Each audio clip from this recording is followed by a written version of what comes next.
I didn't say it was your fault, so there's no apology to be made.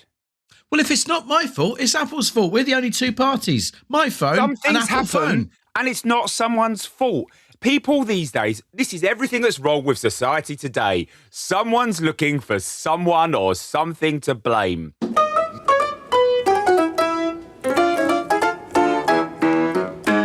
Welcome to another episode of Mildly Informed with me, Chris Skinner, and him, Richie Firth. We are ready in our unhinged form to review the week for you so that you don't have to. Chris, how are you? All right, Ducky. How's it going? I don't even know if that accent they would use the word ducky. I think duck. I don't know. I think they'd say duck. I think they'd say, all right, duck. I don't know. What accent was it?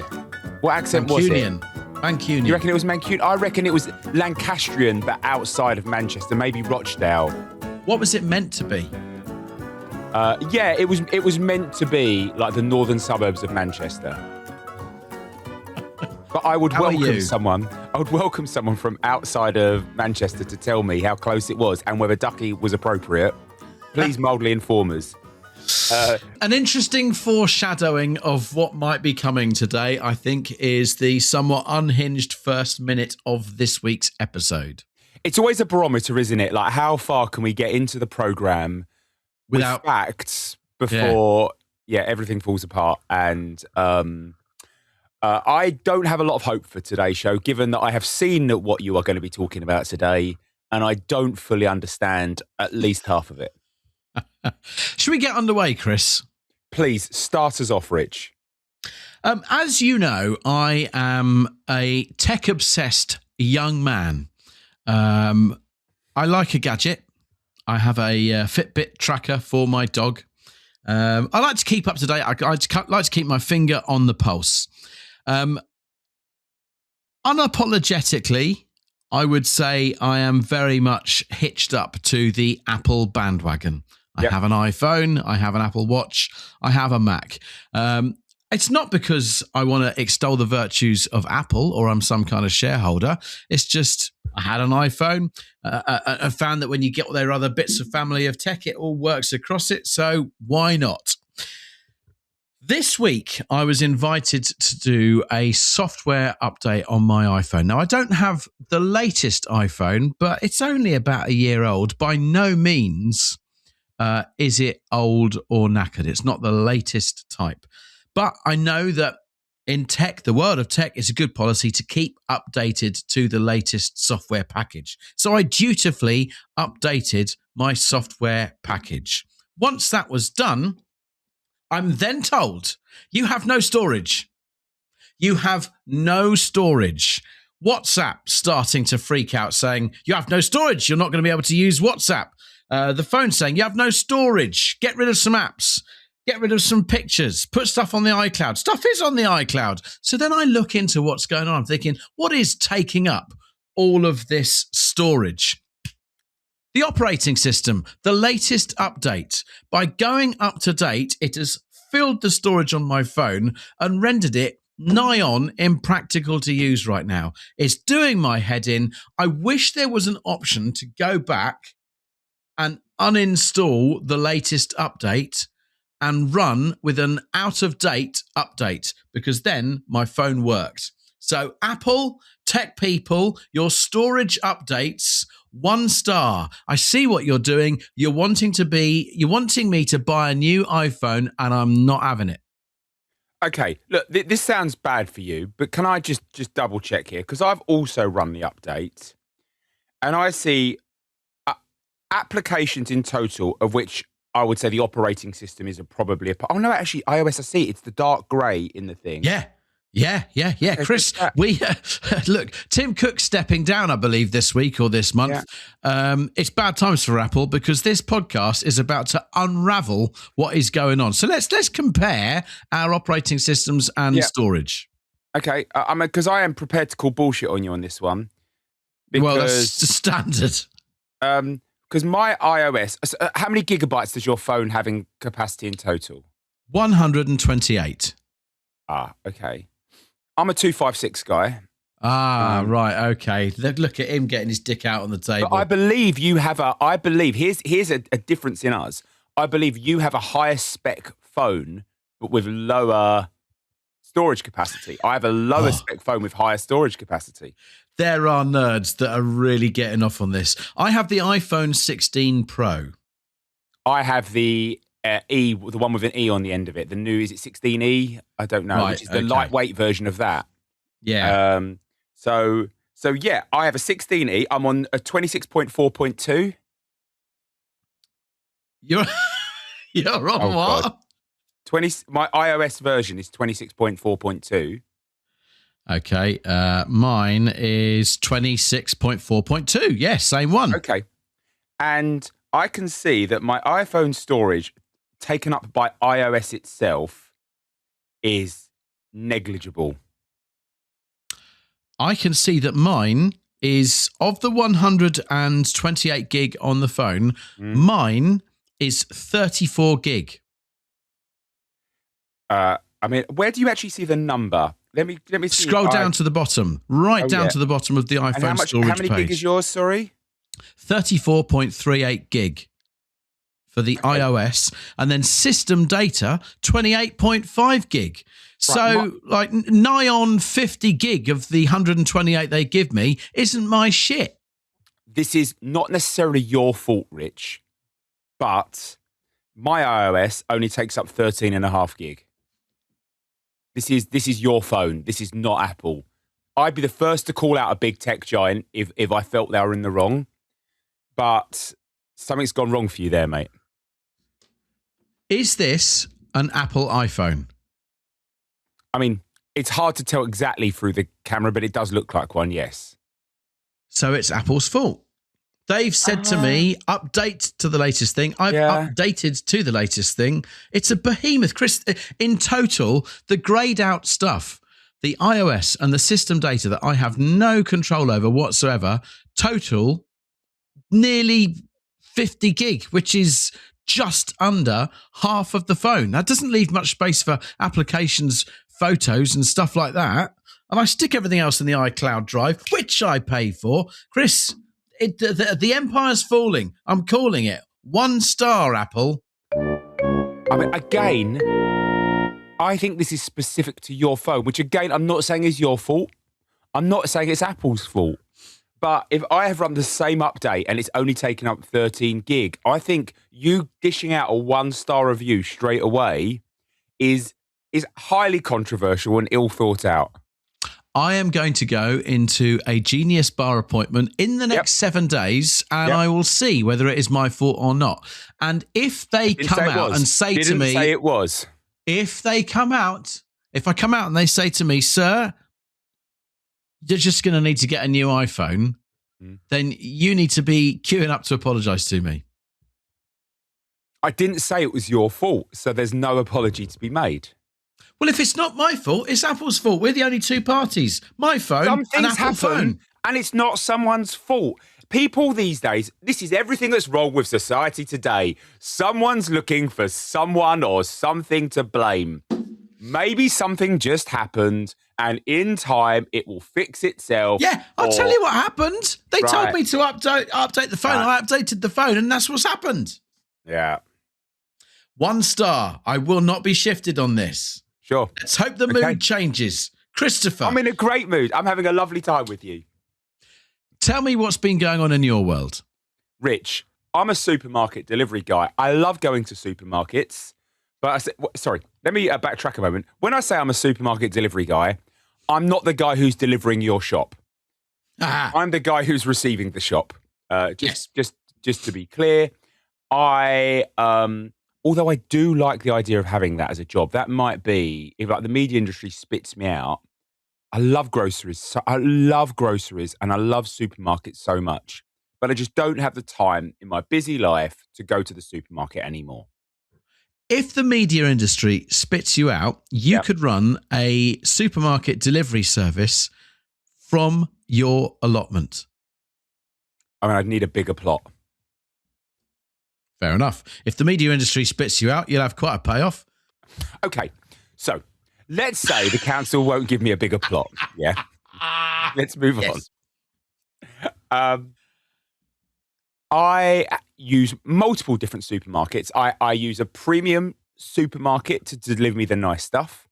And I use your regular supermarket brand to deliver the good value stuff, essentially. Like, I've got one foot in the gutter, one foot in the stars. And I'm very happy to live my life like that.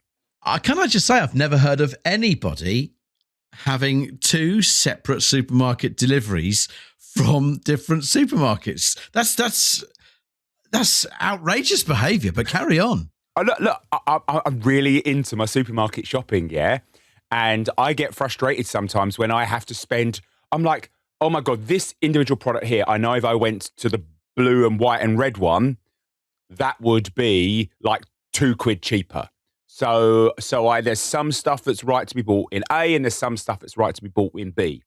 Logistically, though, you've got to be quite organised to make sure they're not turning up and delivering at the same time. Imagine what it would be like if your white and purple guy turns up and your blue, white and red guy is there and they're looking, thinking, he's cheating on us. What's going on?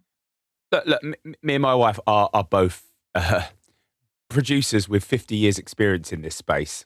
We know what we're doing. We bring organised chaos to our weekly shop, and I'm very proud of it. However, even between the two supermarkets, there is a difference in the etiquette and how you should handle the shops. And just more broadly, there is a more wide supermarket delivery etiquette that I still don't think I've nailed. And I would like to use you and the audience as a soundboard to help understand what's the right etiquette and what is not when you get a supermarket delivery. For example, Tesco. You have the option to have a shop delivered with bags or without bags. Yeah. Right. And environmentally, it's obviously better to have them delivered without bags. So they turn up with a blue crate and you take the blue crates from them at the door. And sometimes there is 3-4 of these blue crates loaded with individual items. I really do not like being rushed to unpack that. I really do not like just transferring that to, say, my living room or kitchen floor. What's the expectation from the driver to wait for me to completely fill my cupboards before returning? Are they happy to wait 5 minutes? What should I be emptying these things as quick, just pouring it out onto the floor before bringing it back? Because they really seem to lean against that front door waiting for me, knowing that I've got stuff everywhere. Some for the freezer, some there's toothpaste mixed in with the baking soda. It's like this is going to take me a while, but I don't think the delivery driver wants me to take a while. Have you been in this situation before? It's tricky. It's really tricky. I am fortunate to be able to open the side door to the house, which goes directly into the kitchen. So I think that removes a lot of the uncertainty for the delivery person, because the delivery person, for me, similar to yourself, on average, 3 big blue crates, sometimes a 4th, but they can see the speed and efficiency or lack of that I am unloading them with. I think if you are receiving the trays at the front door, then you're having to go through the house and you are suddenly out of visibility of the delivery person. They don't know what you're up to. And that's probably where the inherent sort of like, come on, hurry up, all that kind of thing comes from, because you come back and their body language is, what's he doing? Now, what I do is I will take the crate in, I will empty the crate onto the side, and then I will take the crate back. I'm not putting them away in the cupboards. Okay. I find that stressful. I like to take my own time putting away. It's one of the main reasons why I don't use the blue and white supermarket all the time. I think it's flawed. I think they should give me, the driver should say this: I'm going to sit in my van and wait for 5 minutes, or can I help you in the kitchen? Oh, no. They don't cross the threshold. Okay, Ocado does. Ocado, if you ask, will come to your kitchen. They'll bring your bags to the kitchen. I had no idea. I've never had an Ocado order. That was going to be one of my questions. So what's the difference? Because you dissed Tesco for a second. So what do I get with an Ocado delivery that I'm not getting with a Tesco one? So I choose to bring the bags. They still deliver in a crate, but bags within the crates. They charge you for the plastic bags, but then they take the plastic bags back on the next shop and refund you the amount you were charged. So let's say they charge you, I don't know, it's 5-10p a bag, but then you return the bag. Also, you can return other bags from other supermarkets alongside it. So that takes the pressure off so much. I can just put the bags in my kitchen. It's much quicker for me. It's much quicker for them. The bag gets recycled. Everyone, I think, goes away feeling a little bit happier. And it's always quite nice to have a little stock of plastic bags. You never know what your kids might need them for their PE kit or whatever. Yeah. However, Etiquette, Ocado will ask, when you return the plastic bags, how many plastic bags have you got there? I don't have the time to count them. Frankly, I don't know why they're asking me that question. So I always guess, I'm like, I don't know, 10, 15, 20? Sometimes when I say 15, there might be 13, Rich. I might be lying by mistake, but I might be ripping them off by 20p a go. Is etiquette-wise, is that good or bad? I think they've got the profit margin to take a hit on the odd carrier bag. Okay, fine. Okay. Final one, etiquette, and this is very much on the driver. How loud is it appropriate for them to knock on the door at 7:30 in the morning? In the morning? Yeah. Well, as loud as they would at 7:30 in the evening, because you, as the customer, have said that it's a 7:30 delivery. So it shouldn't be a surprise. So if you think they would smash the door to the point it's coming off its hinges at 7:30 p.m, they can also do that at 7:30 a.m. Yes, they can. They absolutely can. Because you've chosen, rather than go to the supermarket at 7:30 in the morning, you've chosen, I'm going to have this delivered to my house at 7:30 in the morning. So you need to deal with the consequences of that, which is knocking on the door. Yeah. I'm always super friendly to my delivery drivers. Some of them are returning ones. You know, you get a bit of a rapport with them. It's nice to say hello. Last week, I came the closest I've ever come to telling one off. It was between 7 and 7:30. It was a rare morning when I was the only one up and my kids, who were exhausted after a busy week, were asleep. And I thought he was going to smash the door down. I honestly thought, and I was literally just the other side of the door, and I opened the door to him and I said, "Thanks for waking the kids up." I was so cross. And he was, "Oh, sorry. I think he might have had headphones in, which might have been why I did, but he shouldn't have had headphones in." No. Oh. Etiquette, come on. What's your take on this one then? Yeah,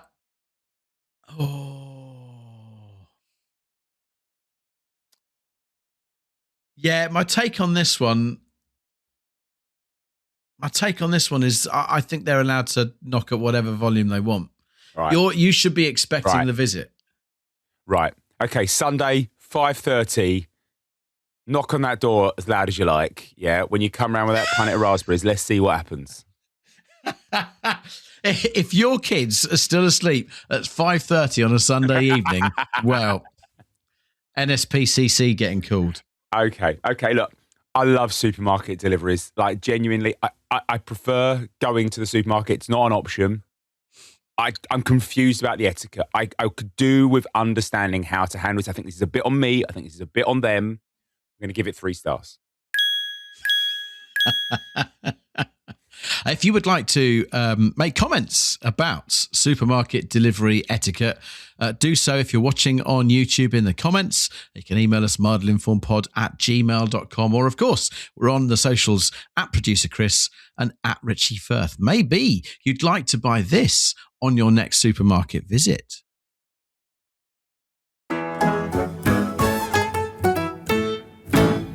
Great ads, Rich. Can I just give a little shout out to the Patreon? The patrons obviously didn't hear an ad break then. They got like literally a half-second gap.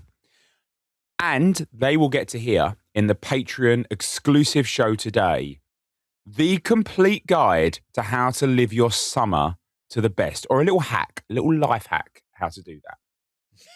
But before that, I'd like to hear a little bit more about your week.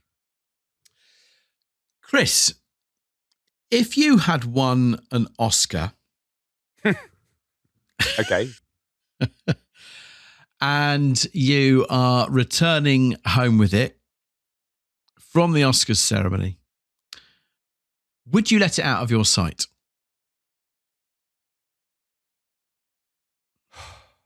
You and I were part of a team that won the Red Bull soapbox race a number of years ago. It was a really proud moment for us.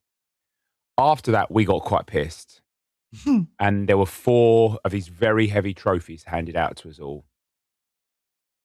An incredible trophy. And I left mine in a taxi on the way home and never saw it again. Oh, no. I did not know that. Yep. So, I guess I can't wholeheartedly answer with any level of truth when I say I would never keep it out of my sight. Because Let me tell you the story of Pavel Telankin, who won an Oscar for his documentary, Mr. Nobody Against Putin. You may or may not have seen it. I haven't, but it sounds interesting. He won an Academy Award for that and went to New York to deliver a talk to some university students and took with him his Academy Awards. Isn't that incredible? Imagine someone turning up at your university and they've got an Academy Award to sort of hand around, bring a show and tell kind of thing. On his flight... You haven't touched an Oscar then, I guess. I've never touched an Oscar. Don't tell me you've touched an Oscar. I haven't. I've touched Olympic gold medals, but never an Oscar. Same here. That's as close as I've ever come to gold, is the Olympic medal. On the way back to Germany, where Mr. Telankin lives, he got to JFK Airport to fly home, and he had his Academy Awards in his carry-on bag. Now, I think that's fair enough. I wouldn't want to check in an Academy Award. And he was told by airport security that they would not allow him to take the Academy Awards as carry-on because it could be used as a weapon. So, Lufthansa helped him pack the awards in a box for the flight because he didn't have a checked bag with him, and said that that would then be stowed on the plane. When he arrived back in Germany, said box empty. The Lufthansa. Oscar has gone. You bloody idiots. What a PR disaster. One, when you're Lufthansa and you realise there's an Academy Award could be in the cabin of your plane, you tell your PR team and they lean into that and they get photos of the Oscar winner and the pilot together posing with it, and you stick that on your socials and say, we are proud to transport Oscar winners across the world.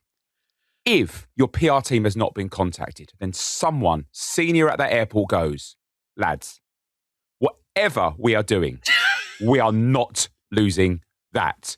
We have one job. That's so bad. It's so bad. They've issued a statement. We deeply regret this situation. Deeply regret. Oh, what a load of cobblers. I think any regret should be deep. I don't think you need to put it in deeply. But anyway, that's by the by. Our team is treating this matter with the utmost care and urgency, unlike when they packed the thing. And we're conducting a comprehensive internal search to ensure the Oscar is found and returned as quickly as possible. Where do they think it is? Rumbling around in the cargo of a jumbo jet somewhere? That's so shoddy. Although I do like the idea of someone getting back home from their Lufthansa flight to New York, back to the family, just in the suburbs of Berlin, and they go through all their suitcase and they're like, what's this thing here? Was this ours? And all of a sudden, some random family has an Oscar. Some stats about the Oscar statuette. It weighs 4 kilos. As a blunt instrument, We have to just play devil's advocate here. It's 34 centimeters high, the length of a child's school ruler. It weighs 4 kilos. As a blunt instrument to cause havoc on a flight, I could see that it would work. It's still a ludicrously bad mistake. It is a ludicrously bad mistake because I think it comes down to this point. If Leonardo DiCaprio is travelling with his statuette, is he forced to check that in? I don't think he is, because the assumption is made Mr. DiCaprio is not going to run amok with a Oscar statuette. Because Mr. Talankin is not necessarily of the same level of knowledge and fame, then I think they look at him and they're like, I don't know who you are, mate. That could be used. Put that in and check that in. It's a less than 60-second Google for someone at that airport to make that call. Idiots. I'm going to review. So upset. Traveling with an Oscar. In fact, I think we could widen it to winning an Oscar. And it says to me that actually winning an Oscar could be quite a stressful experience. The world knows that you've got an Oscar. So first of all, you've got to think about the security of it in your home. You've probably got to then buy some kind of cabinet or something or other. There's stress involved with that. Traveling with the Oscar seems to be horrendous. Both you and I would have thought it would have been a joyous thing, but actually turns out not to be the case. So winning and traveling with Oscars, 1-star review, backed up by Mr. Talankin. Poor sod. Poor sod. Poor sod indeed. Chris, have you been travelling with gold bullion recently, or is there something else you'd like to tell us about? No, I tend not to travel with my gold bullion. I normally get my driver to travel it in a separate carriage to me. I think it's important that I'm seen to be whiter than white and that my henchmen do the dirty work. But I did, however, have to attend. Awful segue. I can't find a link, but I'm going to keep going. I did attend my daughter's school this week for her first high school parents' evening. Parents' evening, Rich. Oh, parents' evening. Now, with our kids, so obviously there was a kind of like parents' evening type review thing when she was very first at nursery, when she was like 3 years old, and it was really cute and lovely. And then you get the ones through primary school, and they're sort of kind of cute and lovely. And they've got some exams and some academic attainment that's important to keep a check of. However, it's with one teacher. This was our first exposure to the school sports hall, 30 tables of teachers queuing up. This is not what it's about, so I'll quickly get this out of the way. I'm very proud of little Mabel. She did fantastic, and her teachers were full of praise for her, and that was lovely. That's not what I'm here to talk about. I'm here to talk about the incredible wave of nostalgia and the mixed emotions I got being back in this environment for the first time since I was 16 years old. And some things are very different. Some things haven't changed.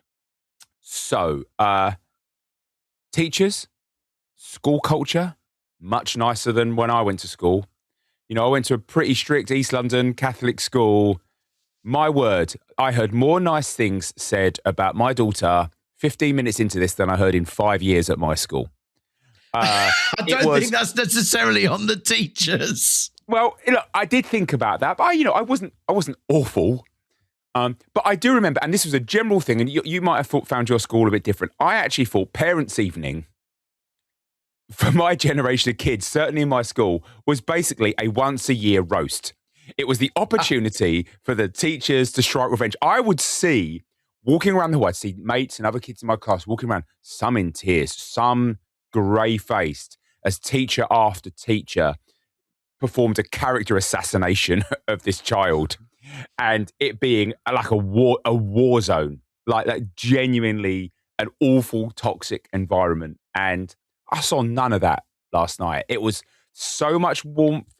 I think the language that teachers use to communicate where someone is falling short has changed so much from, well, if you don't do this, you're going to fail, through to, I really think that on this one aspect, if you can just switch from this to this, I really think you're going to make progress. It's the same point, just delivered so much more kindly and accessibly.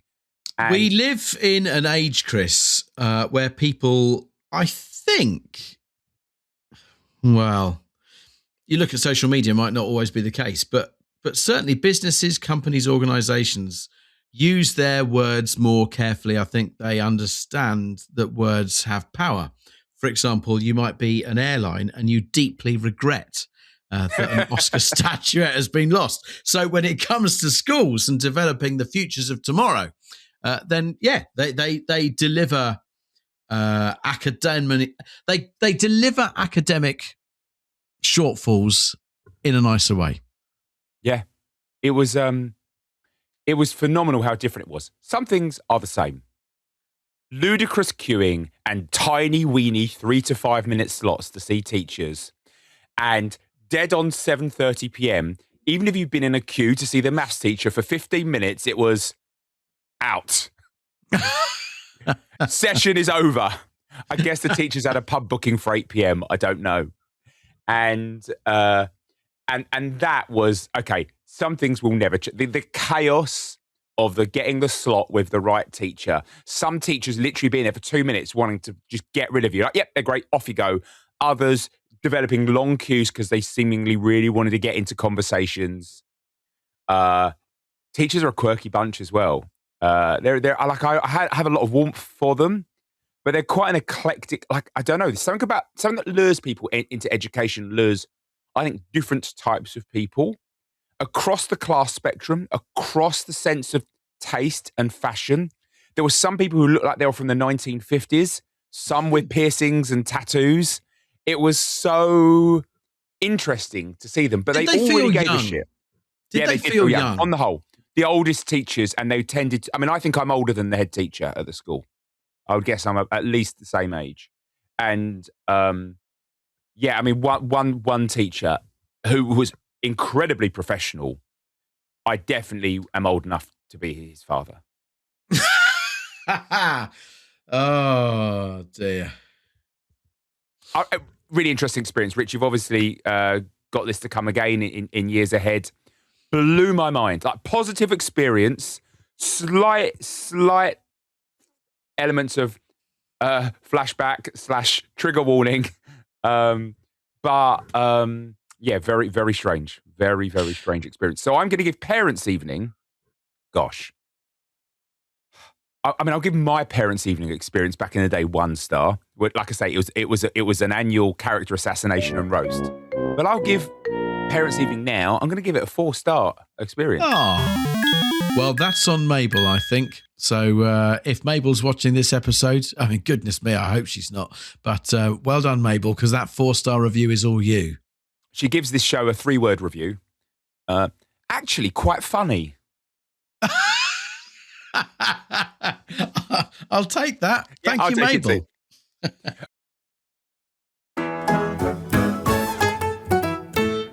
Rich, bring us home with one last review. Chris, I don't understand how tile companies are still in business.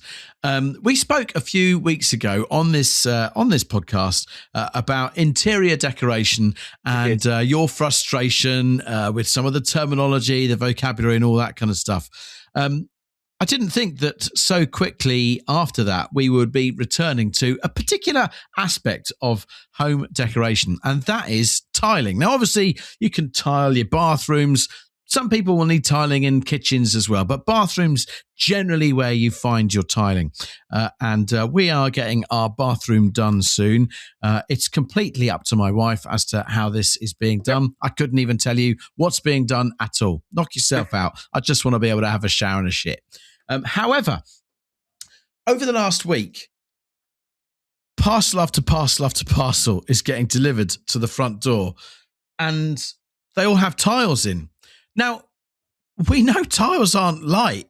How are all these tile companies making a viable business by sending out free tiles? Let me just leave for a second, okay? I'm not going to go far. I'll coming back. Look at all these.